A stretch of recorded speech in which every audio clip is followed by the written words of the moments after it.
Trevor Mudge. He's a professor at the University of Michigan and has also been doing amazing work in computer architecture and also for a while now. So we'll get another good perspective on the past and the future. Trevor, let me put a microphone in.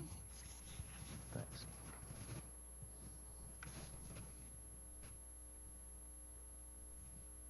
Thank you. And thank you for inviting me. I want to echo Arvind's comment that one of the great things about Yale is he makes the rest of us look young. So even me. So let's try and keep him around.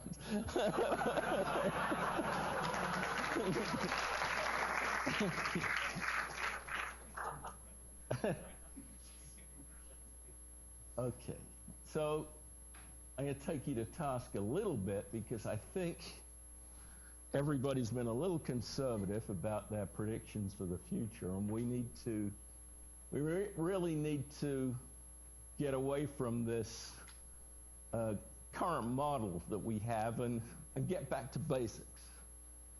Do something radical.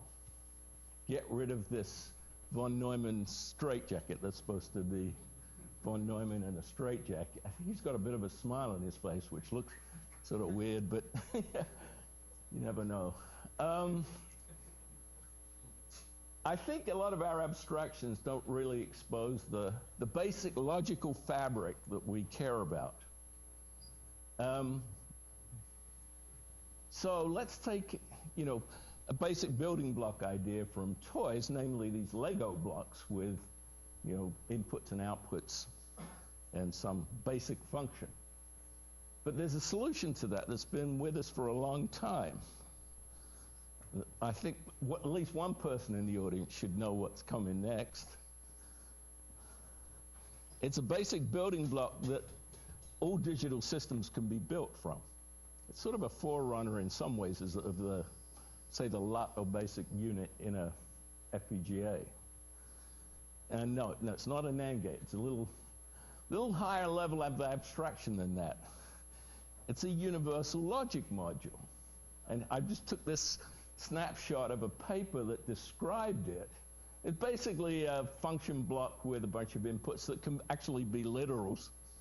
And you can build pin-constrained building blocks, and as others have shown, you can actually build a computer out of it.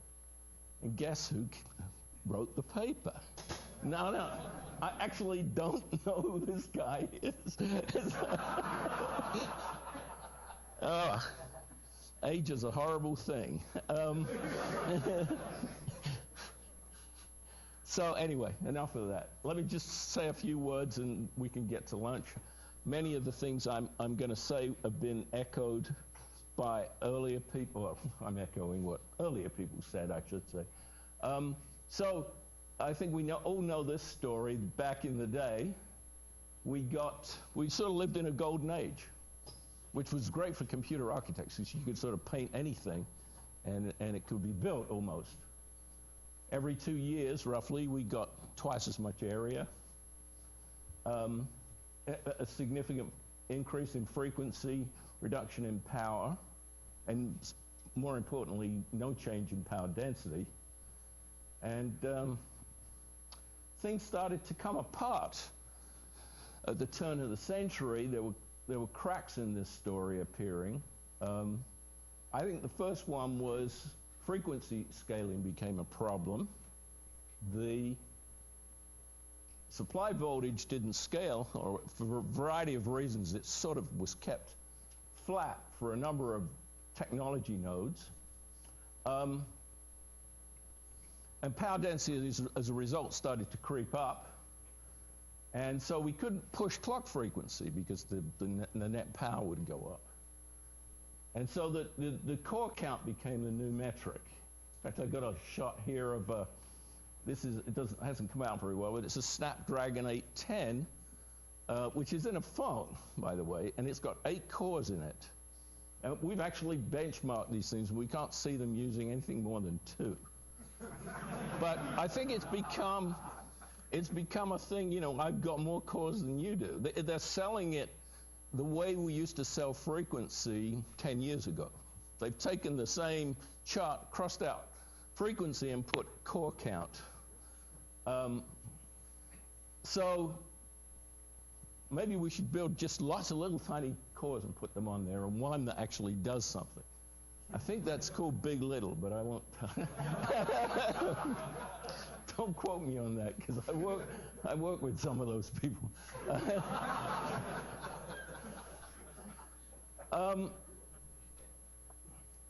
So this, you know, later on things got even worse. The technology nodes that we're looking at now really have very little power and frequency scaling, and the node numbers have really just become a symbolic name. About the only thing they do is multiply them by 0.7, so that you get this illusion that you're following, quote, Moore's law.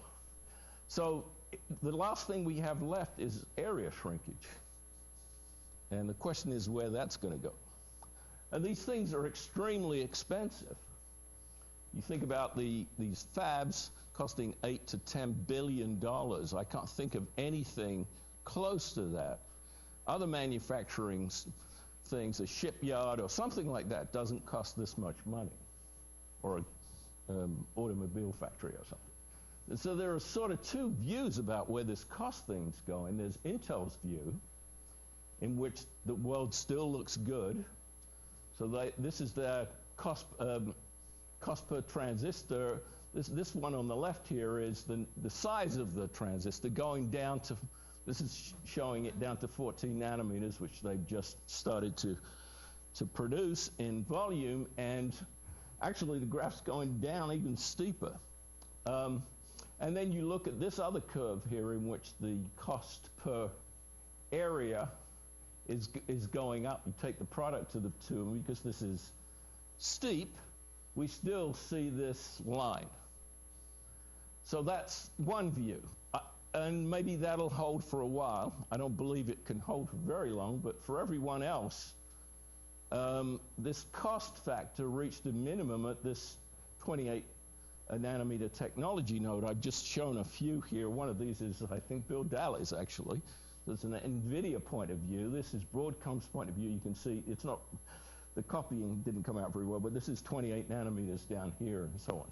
So at some point, we're going to reach a cost barrier, I think, before we reach a physical barrier.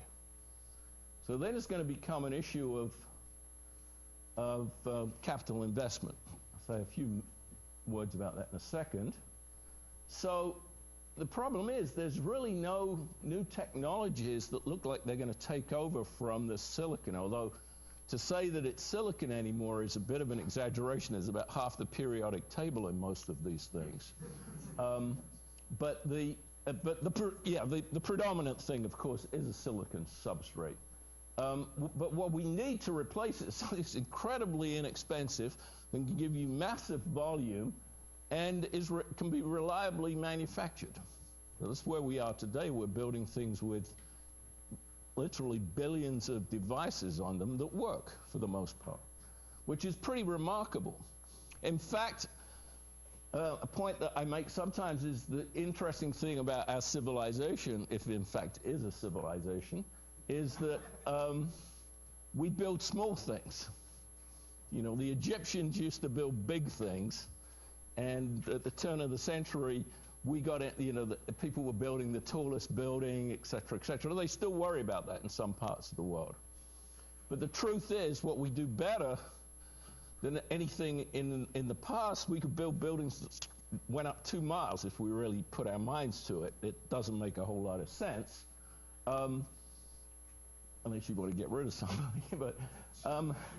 But we can build incredibly small things very reliably in great quantity. What is the technology that's going to take over for that? Are we going to enter into a period of stasis, so to speak? So I don't think very many of us can see beyond 7 years.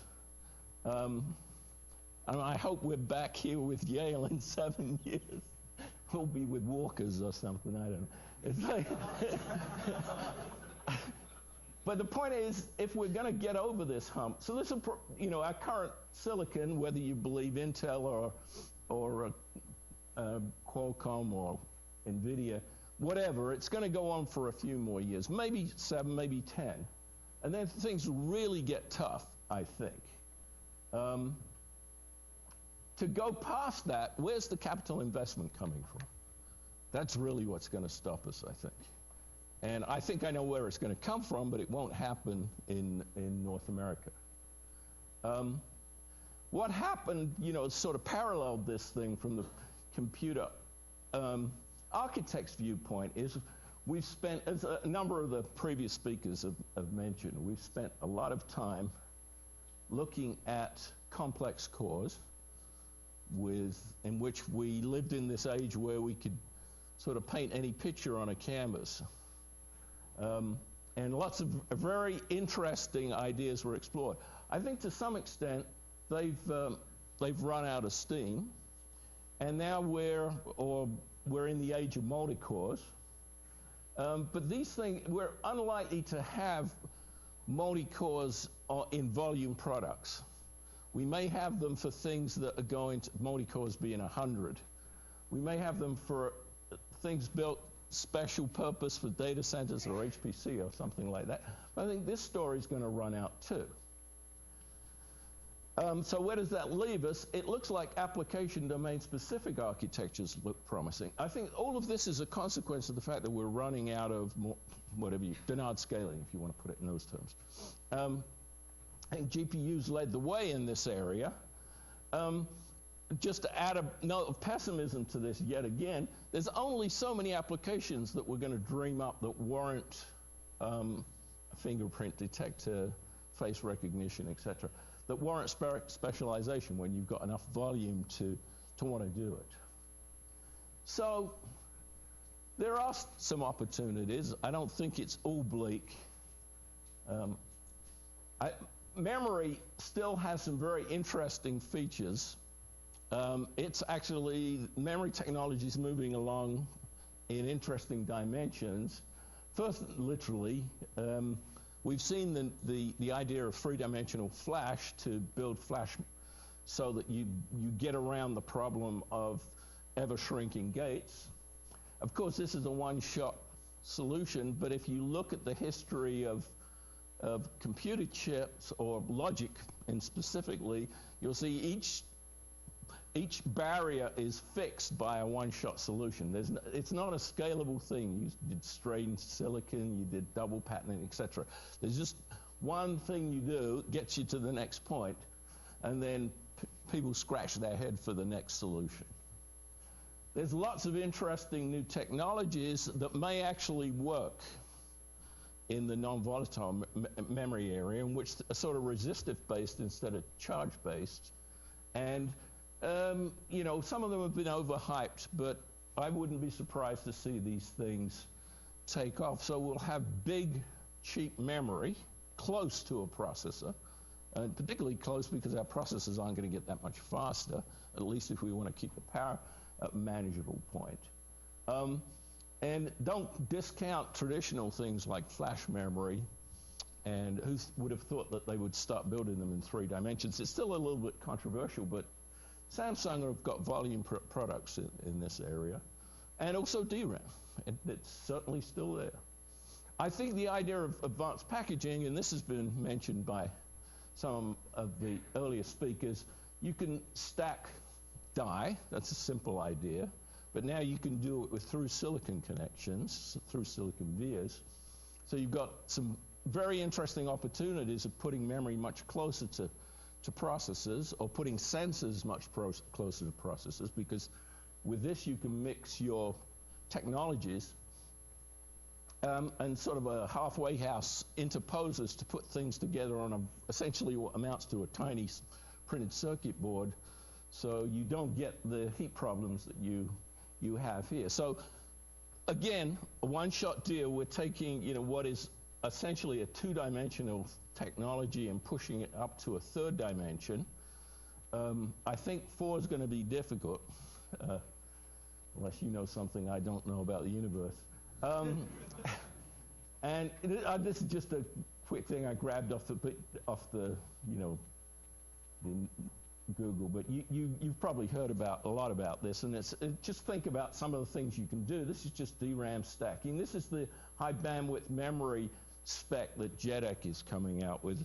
It's a lot like the hybrid memory cube, except the interface is a very wide bus, or can be a very wide bus. And it has some interesting opportunities to jam some computing into this point. So I don't think everything is dead. There's still plenty of things to look at, but we may want to look more at the computer, at the memory side of things than the compute side of things. Let's face it, we've worked on the compute side of things for some time now. In a longer time horizon, maybe we'll actually have logic CPUs logic stuff that's 3 dimensions, just like flash memory. That's going to be difficult, but it may be the only direction we can go in. So I mentioned just C flash. So with that, I'm going to conclude and I think we've got plenty of time to go to lunch.